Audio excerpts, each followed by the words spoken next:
Hello বন্ধুরা, তো আপনারা সবাই কেমন আছেন? আশা করি আপনারা অনেক ভালো আছেন। আমিও অনেক ভালো আছি।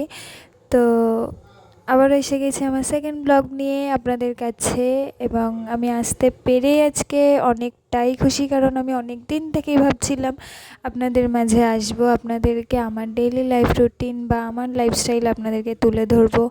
আমার ছোট ছোট খুশি, আমার মনের অনেক কথা যেগুলো আমি কাউকেই শেয়ার করতে পারি না, তো আমি আপনাদেরকে আমার নিজের ফ্যামিলি হিসেবে আপনাদেরকে শেয়ার করব সেই কথাগুলো, বা আমার ছোট ছোট খুশির মুহূর্তগুলো আপনাদেরকে শেয়ার করতে পারবো। এটা ভেবে আমি সত্যি অনেকটাই খুশি।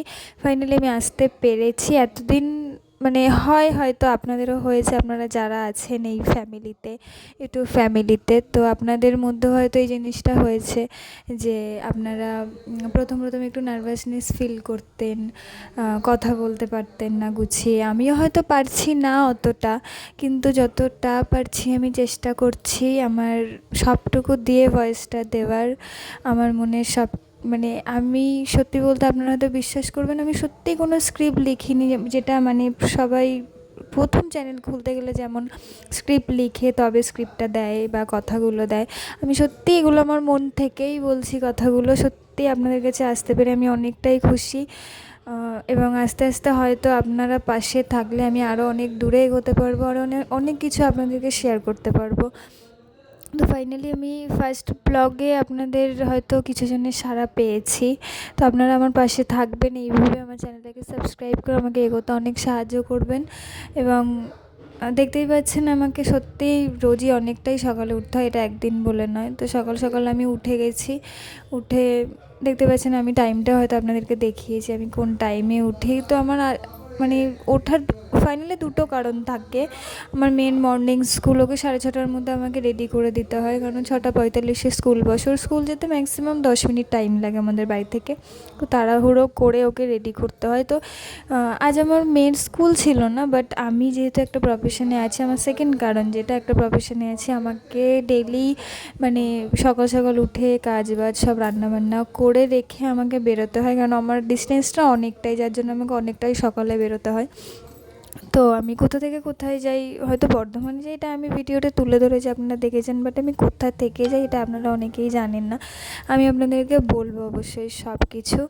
তো দেখতেই পাচ্ছেন আমি অনেকটাই সকালে উঠেছি। এবার সাধারণত গৃহবধূদের যে কাজগুলো থাকে, যেমন রুমটা ক্লিন করা, পরিষ্কার করে তারপর বাসি উঠোন ঝাড় দেওয়া, মানে সাধারণত গৃহবধূদের যে কাজগুলো থাকে সেগুলো সবই আমি করলাম। তো দেখতেই পাচ্ছেন হয়তো আমার একটু আগেই দেখলেন আমার বিছানাটা পড়েই ছিল।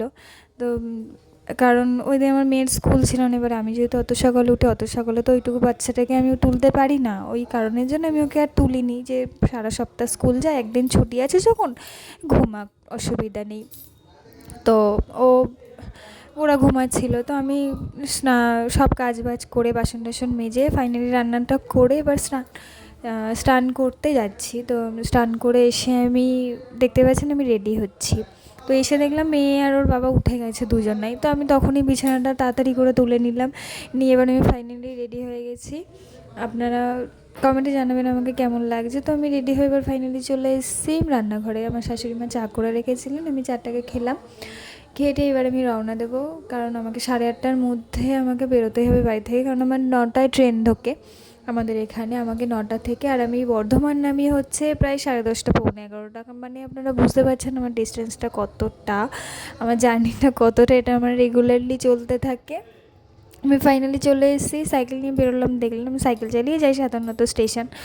তো ফাইনালি আমি চলে এসেছি, ট্রেনে আছি এখন, আমার ট্রেন ঢুকেছে, ট্রেনে আমি চলে এলাম। তো কত চাষের ক্ষেত, ট্রেনে আস্তে আস্তে সত্যি যেমন আলাদা আলাদা অনেক সিনিয়রি দেখা যায়, অনেক মানুষের সাথে পরিচয় হয়। সত্যি বাইরে না বেরোলে হয়তো বুঝতাম না কত ধরনের মানুষের সাথে কথা বলা যায়, বা আমাদের থেকেও কত কষ্টে আছে, বা আমাদের থেকে অনেক ভালো আছে, কত বেটার মানুষের সাথে পরিচয় হয় বা কত আনবেটার মানুষের সাথে পরিচয় হয়। তো এইসব দেখতে দেখতেই আমি চলে এলাম ফাইনালি আমাদের বর্ধমান। তো রাত হয়ে গেছে, বাস আজকের মতো টাটাই, আমি বাড়ি ফিরছি এই টাইমে।